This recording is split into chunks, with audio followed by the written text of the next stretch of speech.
मौसम के मिजाज की करेंगे। उत्तराखंड में आज एक बार फिर से भारी बारिश से लोगों की मुश्किलें बढ़ सकती हैं। मौसम विभाग ने कई जिलों में भारी बारिश की आज संभावना जाहिर की है। मौसम विभाग के मुताबिक देहरादून, नैनीताल, पिथौरागढ़ के साथ ही बागेश्वर में भारी बारिश हो सकती है, तो वहीं मैदानी इलाकों में हल्की बारिश हो सकती है और ऐसे में मौसम विभाग ने लोगों से सावधान रहने की अपील की है। तो मैदानी इलाकों में हल्की बारिश हो सकती है, लेकिन अगर हम ऊपरी इलाकों की बात करें यानी कि पहाड़ी हिस्सों की बात करें तो वहां पर भारी बारिश हो सकती है। एक बार फिर से मौसम ने अलर्ट जारी कर दिया है। मौसम विभाग ने मौसम के लिए अलर्ट जारी किया है। कई जिलों में भारी बारिश हो सकती है। इसमें देहरादून है, नैनीताल है, जहां पर भारी बरसात हो सकती है। इसके साथ ही पिथौरागढ़, बागेश्वर में भी भारी बारिश की संभावना है। देहरादून से अगली खबर है। कई इलाकों में देर रात से बारिश जारी है। 13 सितंबर तक भारी बारिश होगी, मौसम विभाग का ये अनुमान है। पहाड़ी जिलों में भारी बारिश की संभावना जाहिर की गई है मौसम विभाग की तरफ से और 13 सितंबर तक भारी बारिश हो सकती है। मौसम विभाग की तरफ से ये अनुमान है।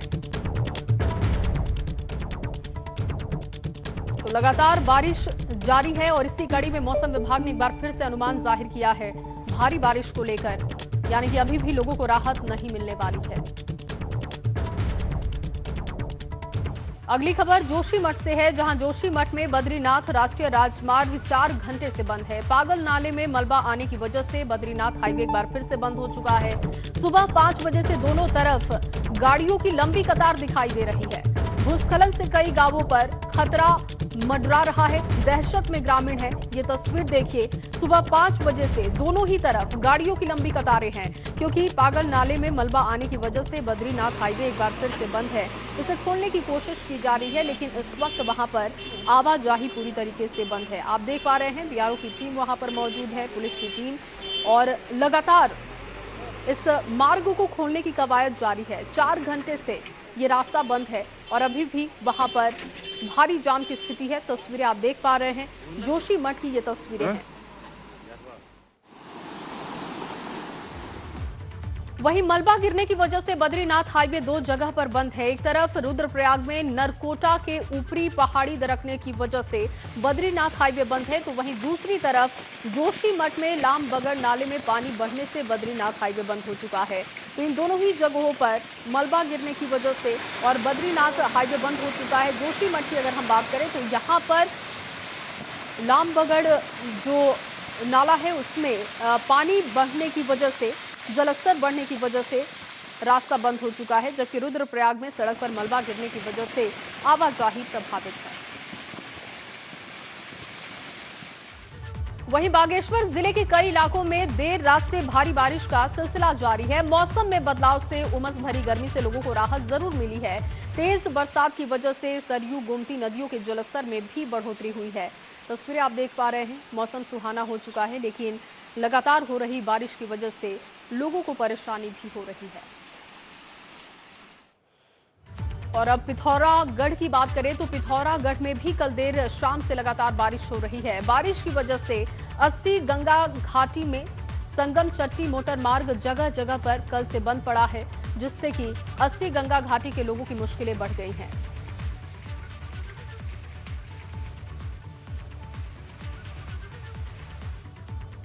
और अगली खबर पिथौरागढ़ के, जहां थल मुनस्यारी मार्ग में नाचनी कस्बे में नई बस्ती में एक लोडेड ट्रक स्लाइडिंग जोन में देर रात फंस गया।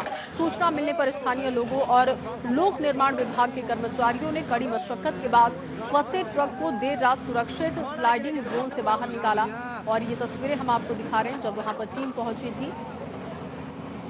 बताया जा रहा है कि देर रात ये वाहन यहाँ पर फंसा रहा, जिसके बाद सूचना दी गई और वहां पर टीम पहुंची। काफी देर के बाद इसे बाहर निकाला गया। रुद्रप्रयाग में बारिश की वजह से जगह जगह पर पहाड़ दरक रहे हैं। बारिश के बाद भूस्खलन होने से बद्रीनाथ हाईवे इस वक्त बंद है, जिस कारण हाईवे पर आवाजाही बंद होने से लोग जगह जगह पर फंसे हुए हैं। बद्रीनाथ हाईवे पर भूस्खलन होने से ऑल वेदर रोड का काम भी प्रभावित हो रहा है। कार्यदायी संस्थाओं की उपकरणों को भी नुकसान पहुंच रहा है। कई जेसीबी और पोकलैंड मशीनों को क्षति पहुंची है। राजमार्ग के कई जगहों पर बंद होने से सैकड़ों वाहन इस वक्त फंसे हुए हैं। और आज मुख्यमंत्री पुष्कर सिंह धामी नैनीताल के दौरे पर हैं। बड़ी जानकारी आपको दे रहे हैं। सीएम बनने के बाद पहली बार आज नैनीताल आ रहे हैं सीएम धामी आज जिले के लोगों के लिए कई सौगातें देंगे। अन्य कार्यक्रम में भी वो हिस्सा लेंगे। तो मुख्यमंत्री बनने के बाद पहली बार उनका दौरा है और ऐसे में कई सौगातें आज जिले को मिल सकती है। इसके साथ साथ अन्य कार्यक्रम में हैं जिनमें सीएम पुष्कर सिंह धामी हिस्सा ले सकते हैं। तो नैनीताल का दौरा है मुख्यमंत्री का, जिसके लिए तैयारी पूरी कर ली गई है। और सीएम बनने के बाद पहली बार आज नैनीताल पहुंचेंगे पुष्कर सिंह धामी और ऐसे में जिले को कई सौगातें देंगे। रवि कंतूरा इस वक्त हमारे साथ मौजूद हैं। रवि, आज नैनीताल का दौरा है मुख्यमंत्री का, सीएम बनने के बाद पहली बार वो यहां पर पहुंच रहे हैं। क्या कार्यक्रम रहेगा, कब तक मुख्यमंत्री पहुंचेंगे? जया, मुख्यमंत्री यहां से 11 बजे रवाना होंगे नैनीताल के लिए और उसके बाद नैनीताल में आज कई कार्यक्रम हैं। ये मुख्यमंत्री बनने के बाद पुष्कर सिंह धामी का पहला दौरा है नैनीताल जिले का और आज वहां पर कई योजनाएं हैं जिनका वो शिलान्यास करने जा रहे हैं। इसके साथ ही एवरेस्ट के लिए जो आदि कैलाश है उसके लिए भी एक दल को रवाना होना है, जिसको फ्लैग ऑफ मुख्यमंत्री करेंगे। उसके बाद ये दल रवाना होगा। लेकिन जो सबसे महत्वपूर्ण है, क्योंकि मुख्यमंत्री तमाम जिलों में अब भ्रमण कर रहे हैं, चुनाव से पहले उन्होंने श्रीनगर से अपने भ्रमण की शुरुआत की है और तमाम जिलों में वो भ्रमण अभी तक कर चुके हैं। लेकिन मुख्यमंत्री ने ये भी बताया है कि वो तमाम जिलों में जाएंगे और वहां के अधिकारियों के साथ भी जो भी कार्य योजनाएं चल रही हैं, जो विकास योजनाएं हैं, उनके बारे में पूरा फीडबैक लेंगे। तो आज नैनीताल के जो तमाम जो जिला स्तरीय अधिकारी हैं उनके साथ भी मुख्यमंत्री बातचीत करेंगे। वहां पर जितनी भी योजनाएं हैं, जो जन कल्याणकारी योजनाएं हैं, उनकी समीक्षा करेंगे। क्या क्या उनमें प्रोग्रेस है उस रिपोर्ट को मांगेंगे। इसके साथ ही वो कार्यकर्ताओं से भी वहां पर मुलाकात करेंगे और उनके साथ भी, क्योंकि आगामी चुनाव है, ऐसे में कार्यकर्ताओं में भी जोश भरना है। उस जोश को लेकर भी आज जब मुख्यमंत्री वहां पर पहुंचेंगे तो तमाम कार्यक्रम भी तय किए गए हैं। मुख्यमंत्री का दौरा काफी महत्वपूर्ण है क्योंकि इस वक्त जो है चुनाव बेहद करीब है। ऐसे में हम देख रहे हैं कि बीजेपी के बीच भी कई जगह इस तरीके की बातें सामने आ रही हैं जहां पर जो है आपसी खींचतान और आपसी कार्यकर्ताओं के बीच भी काफ़ी नोकझोंक देखने को मिल रही है। तो ऐसे में मुख्यमंत्री को तमाम कार्यकर्ताओं को साथ लेकर चलना है और जिस तरीके से कांग्रेस ने अपनी परिवर्तन यात्रा कुमाऊं में निकाली है, उसी परिवर्तन यात्रा में कांग्रेस ने अपने पक्ष में वोट साधने की कहीं ना कहीं कोशिश की है। तो इसी तौर पर भी मुख्यमंत्री अभी कोशिश करेंगे कि उनके कार्यकर्ता भी अब चुनाव के करीब होने के चलते घर घरों में जाएं और उनमें जोश भरें और साथ ही जो भी इन सालों में बीजेपी ने जो कार्य किए हैं उन कार्यों को लेकर वो कार्यकर्ताओं के बीच जाएं। तो मुख्यमंत्री का दौरा काफ़ी महत्वपूर्ण है। 11 बजे देहरादून से मुख्यमंत्री नैनीताल जिले के लिए रवाना हो जाएंगे। वहां पर जो तय कार्यक्रम है उन कार्यक्रमों में वो शिरकत करेंगे और इसके साथ ही तमाम जो अधिकारी हैं उनके साथ ही बैठक लेंगे और उनसे भी ये बातचीत करेंगे कि जो भी जिले के लिए योजनाएं हैं उनकी क्या इस वक्त प्रोग्रेस है। जी दया, बहुत शुक्रिया तमाम जानकारी के लिए आपका रवि। और सीएम पुष्कर सिंह धामी आज नैनीताल पहुंचेंगे। इसके अलावा आपको एक और जानकारी दे, सीएम पुष्कर सिंह धामी नवयोग सेवा समिति, इसके साथ साथ CCRYN, आयुष मंत्रालय और उत्तराखंड मुक्त विश्वविद्यालय की ओर से आयोजित वेबिनार में शामिल हुए। इस वेबिनार का थीम सूर्य नमस्कार देवभूमि परंपरा का अद्भुत उपहार रखा गया था। इस मौके पर सीएम योगी ने भी सूर्य नमस्कार किया। आपको बता दें कि इस मौके पर पुष्कर सिंह धामी ने भी सूर्य नमस्कार किया। तो कार्यक्रम की तस्वीरें हम आपको दिखा रहे हैं। सीएम पुष्कर सिंह धामी ने सूर्य नमस्कार किया। वेबिनार कार्यक्रम में बतौर मुख्य अतिथि वो पहुंचे हुए थे और कैसे खुद को योग से निरोग रखा जाए, इसका मैसेज सीएम ने दिया।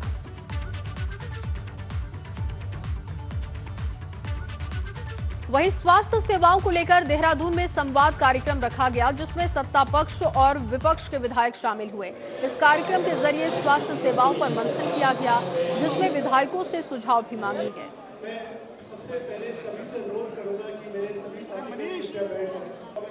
सबके आज सुझाव ले जाएंगे कि भाई क्या अच्छा हो सकता है। हम आज खुशियों की सवारी भी यहाँ से जो है मुख्यमंत्री जी लॉन्च करने वाले हैं। हमारे माननीय विधायक अपने अपने क्षेत्रों में क्या क्या कर सकते हैं। हर विधानसभा क्षेत्र में हम 10-10 स्वास्थ्य शिविर लगाने जा रहे हैं। वैक्सीनेशन हम 30 दिसंबर तक हमने 100% जो है वैक्सीनेशन का काम पूरा करना है। और चलिए इस बीच आपको एक बड़ी जानकारी दे, बढ़ता जा रहा है रायपुर में विधायक उमेश शर्मा काऊ का विवाद। रायपुर विधायक उमेश शर्मा काऊ का विवाद बढ़ता जा रहा है। उमेश शर्मा काऊ के बचाव में आए हैं हरक सिंह रावत और सुबोध उनियाल। उमेश शर्मा ने पार्टी आलाकमान से शिकायत भी की थी। कांग्रेस से बीजेपी में आए नेताओं को इज्जत नहीं मिल रही है, हरक सिंह रावत ने ये बयान दिया। बीजेपी के कार्यकर्ताओं ने विधायक से बदसलूकी की, विधायक का सम्मान करना चाहिए। लेकिन अब उमेश शर्मा काऊ के साथ कुछ बड़े नेता भी उनके साथ दिखाई दे रहे हैं। ये कल की तस्वीरें भी हम आपको दिखा रहे हैं, जब कांग्रेस के नेता के साथ उमेश शर्मा काऊ बैठे हुए थे, बातचीत कर रहे थे। पिछला चुनाव जब मैं लड़ा, एक संगठन तब भी मेरे साथ नहीं था। अब बाकी 4 साल आप खुद ही देखते हैं, आपको मालूम है। और उनके बाद ये जो 6 महीने में रोज मीटिंग होती मेरे खिलाफ, मैंने अपनी बात मुख्यमंत्री जी, प्रदेश अध्यक्ष, हमारे जो संगठन महामंत्री होते हैं, उनको आज से नहीं, बहुत दिन से मैं लगातार बता रहा हूँ। जब देखा अभी यहाँ से नहीं हो पा रहा, तो परिवार का जो सबसे बड़ा संगठन हमारा है, महामंत्री संगठन, प्रभारी जी और भी उन लोगों तक जो अपनी बात मैंने जो मैं महसूस कर रहा था वो बात उन तक कही। वहीं टोक्यो पैरालंपिक में रुद्रपुर के मनोज सरकार ने कांस्य पदक जीता है। इस कामयाबी के बाद मनोज सरकार के घर पर बधाई देने वालों की भीड़ है। मनोज के परिवार वालों का कहना है कि मनोज की कड़े संघर्ष की बदौलत ही उसे ये मुकाम हासिल हुआ है। उनको देख देख के भैया सीखते थे, जबकि खेलते भी नहीं थे, तो उनके साथ 1-2 गेम खेलने को मिल जाता था, तो देखते थे कि ये अच्छा खेल रहा है, तो उनके साथ खेलने को ले लेते थे। जब पैसे की बात आई, जब रैकेट खरीदने की बात आई, जब इसका शूज़ खरीदने की बात आई, तो थोड़े से फैमिली वाले भी सोचने लगे कि यार ये तो बहुत महंगा चीज़ है, हम कहाँ से अफोर्ड करके दें। तो कहीं ना कहीं से मम्मी पापा और भैया अपना पार्ट टाइम जॉब करके ये करके अरेंज करके अपना निकाल लेते थे। लेकिन जब बड़े लेवल की गेम की बात हुई, जब नेशनल खेलने गए, तो वहाँ पर देखिए जब जो अदर प्लेयर लोग आते थे, उनके पास अच्छे रैकेट है, अच्छे शूज़ हैं, तो उसके लिए भैया को कड़ी मेहनत करनी पड़ी, क्योंकि भैया स्कूल अपनी स्टडी भी करते थे और पार्ट टाइम जॉब भी करते थे। वहीं उत्तराखंड में रोजगार को बढ़ावा देने के लिए एक बार फिर से इन्वेस्टर कॉन्क्लेव समिट होने जा रही है। हालांकि ये कॉन्क्लेव बड़े स्तर पर नहीं होगा, इसमें कुछ खास उद्योगपतियों को बुलाया गया है। 18 सितंबर को मसूरी के निजी होटल में ये समिट होने जा रही है, जिसे investment promotion and employment generation conclave summit का नाम दिया गया है।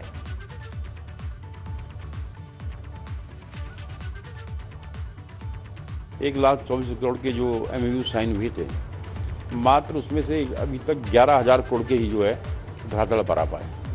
तो कैसे, क्योंकि कोरोना भी था, स्वाभाविक है, लेकिन अब कोरोना प्रभाव थोड़ा कम हो रहा है, तो हमारी पूरी कोशिश होगी कि इस कॉन्क्लेव के माध्यम से अधिक से अधिक इंडस्ट्री को हम यहाँ पर ला सकें।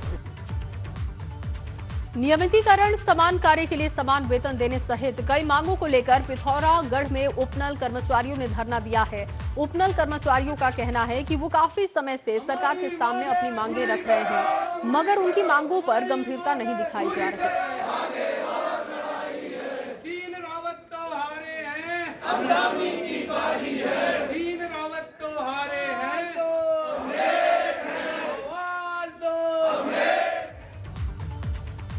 वहीं पर्यटन कारोबार से जुड़े चारधाम से जुड़े पुरोहित भी चारधाम यात्रा शुरू करने की मांग कर रहे हैं, जिस पर केंद्रीय राज्य मंत्री अजय भट्ट ने कहा कि सरकार कोर्ट के फैसले के बाद इस पर कोई कदम उठाएगी।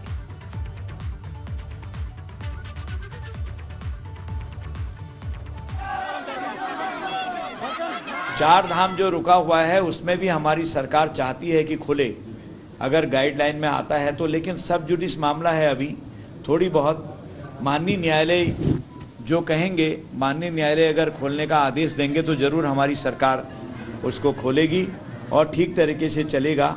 विपक्ष के लोग, विपक्ष के मित्र तो तरह तरह की हवा देते हैं, लेकिन माननीय न्यायालय सर्वोच्च है हमारे लिए। चारधाम यात्रा शुरू करने की मांग को लेकर हरिद्वार में पर्यटन कारोबारियों ने प्रदर्शन किया। पर्यटन कारोबारियों का कहना है कि चारधाम यात्रा शुरू करने को लेकर सरकार कोर्ट में अपना पक्ष मजबूती से नहीं रख पा रही और इसीलिए कोर्ट से सिर्फ तारीख पर तारीख मिल रही है। इनका कहना है कि चारधाम यात्रा शुरू नहीं होने से पर्यटन से जुड़े सभी छोटे बड़े कारोबारी भुखमरी की कगार पर हैं। सरकार को 1 हफ्ते का मौका देते हैं। अगर एक सरकार ने 1 हफ्ते के ऊपर अगर चेतित नहीं होती है तो इस ज्वाला कहां से कहां तक उठेगी, ये सरकार भी नहीं सोच पाएगी कि जो रीढ़ की हड्डी हमारी ट्रांसपोर्ट डिपार्टमेंट को कहा जाता है कि वो ट्रांसपोर्ट डिपार्टमेंट वाले उत्तराखंड सरकार की ईंट से ईंट भी बजा देंगे। रुड़की से है, जहां रुड़की में प्रेमी पर शादी का दबाव बना रही एक तलाकशुदा महिला को गंग नहर में धक्का देने का मामला सामने आया है। पुलिस ने आरोपी प्रेमी को गिरफ्तार कर महिला का शव भी बरामद किया। जिसे पोस्टमार्टम के लिए रुड़की सिविल अस्पताल भेजा गया। रुड़की सीओ का कहना है कि महिला ने अपनी तलाकशुदा बेटी के अपहरण का आरोप लगाते हुए मुकदमा दर्ज कराया था। पुलिस की छानबीन में प्रेम प्रसंग का मामला सामने आया। आरोपी का कहना है कि महिला उस पर लगातार शादी करने का दबाव बना रही थी, जिसकी वजह से उसने घटना को अंजाम दिया।